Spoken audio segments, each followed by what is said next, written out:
வரும் நீங்களே சொல்லும் மொழி கேட்பீரே உள்ளம் உள்ள மானிடர்க்கு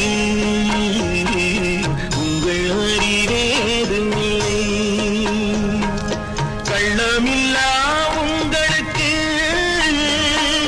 கர்த்தர் துணையாக வந்தார் கடலினும் வீடு கட்டி காவலுக்கு வந்து நின்றார்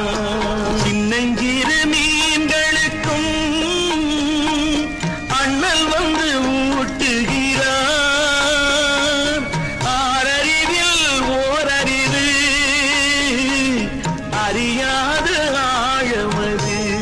படைத்த ஜீவராசிகள் அனைத்துக்கும் அவரே மூலம் உங்களுக்கு புரியும் நான் சொல்வது